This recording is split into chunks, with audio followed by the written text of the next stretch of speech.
New Zealand. Hope you're having a super fantastic sparkling day. Welcome to Porch Light Letters podcast number 2314. December opens the doors. Welcome to December. I know in New Zealand here it is December 2nd, but back in the States it is December 1st. And my little cheat sheets here have to go on US time. See, look, I've got US dates. Simply to keep my numbers valid.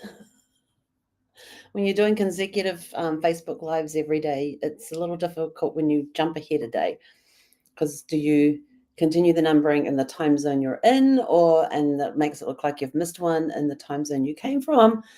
It's just a little messy. So we're just keeping it US days for now. At some point, I will figure out how to.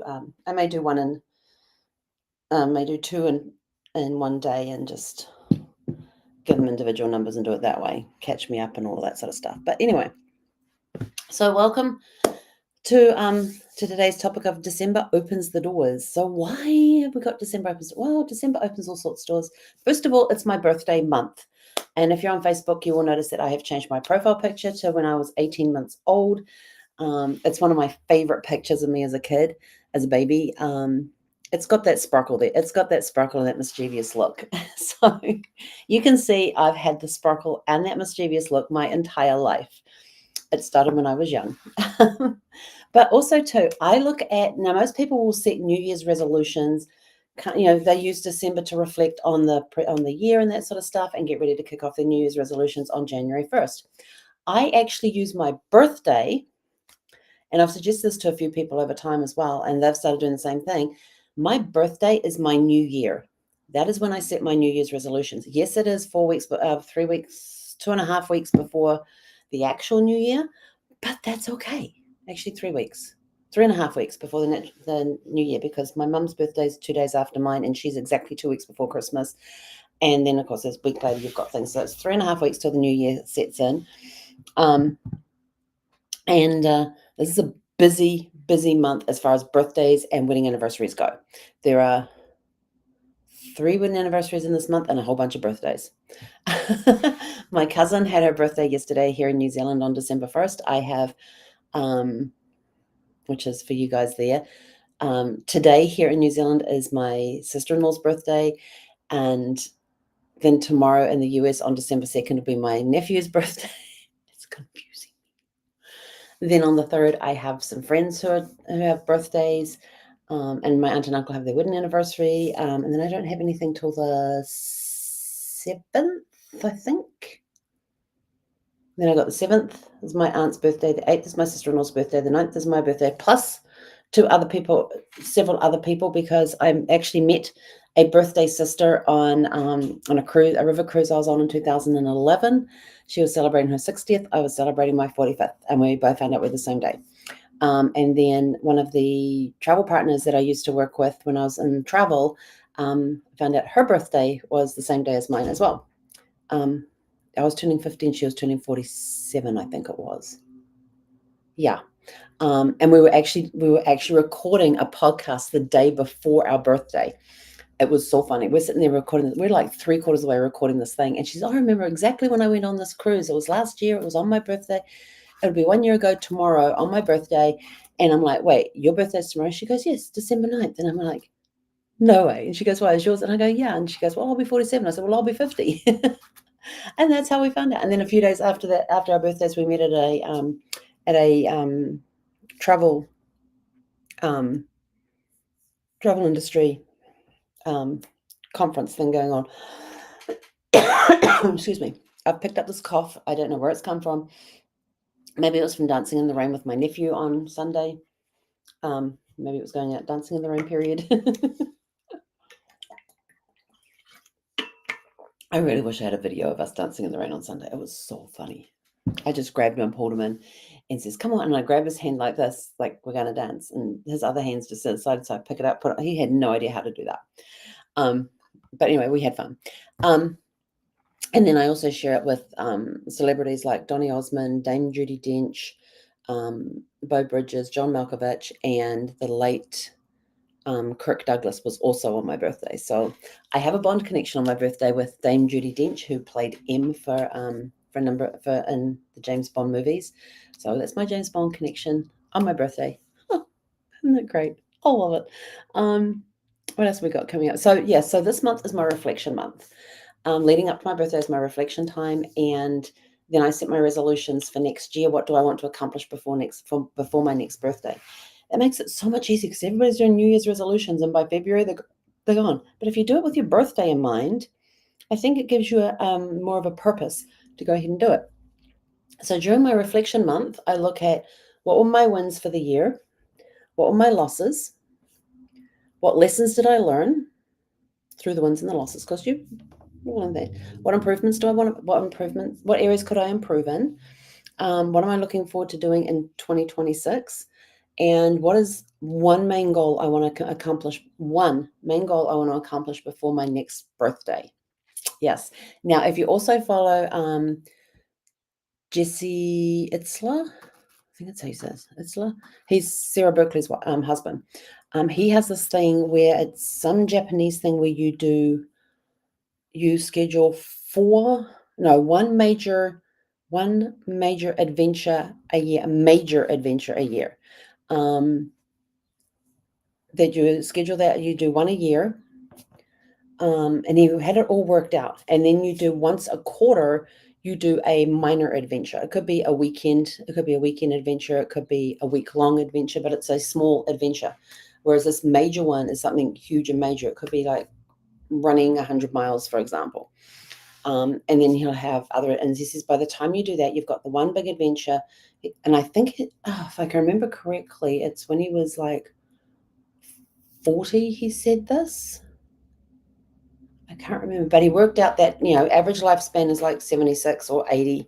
So he said, at 40, I've got 40 years. So by the time I get to 80, I've done 40 major adventures and then 160 minor adventures. And I thought, that's 200 adventures that you've done in 40 years. I thought, that's an awesome thing. So I'm trying to figure out what my major goal is going to be for next year, my major adventure that I want to do for next year. I already have in mind of doing my Rediscovering New Zealand series, which I have already started. If you've been following me when I was in Tauranga last week, over the weekend, that was the start of my Rediscovering New Zealand. That's going to be part of my Rediscovering New Zealand series.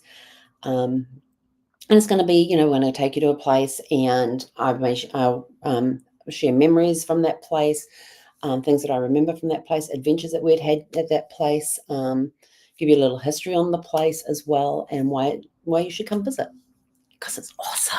That's why. So that's what I'm doing, and setting my what do they call them? The big hairy ass goals. Yeah, that's like you got that one major adventure that you want to do before my next birthday. What's it going to be? I don't know, because this year I'm turning 59, which means next year's going to be a milestone birthday at 60. What do I want to accomplish before I turn 60? I don't feel like I'm going to be 60 next year. I don't even feel like I'm going to be 59 next week. I don't even feel I don't feel like I'm in my late 50s. I feel like I'm somewhere in my 40s right now. But that's just how I feel. Health-wise, physical, mental, all of that. Mental, I'm way, way, way, way back. I'm years younger than I am now.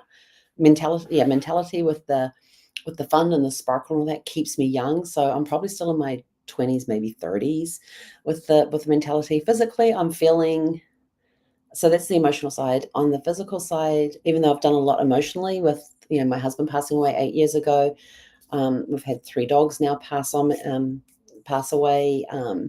Had mother-in-law pass away. Who else has passed away? Work colleagues, that sort of thing. I've had people who have passed during my lifespan, and maybe that should age me a little bit, but I don't feel it does.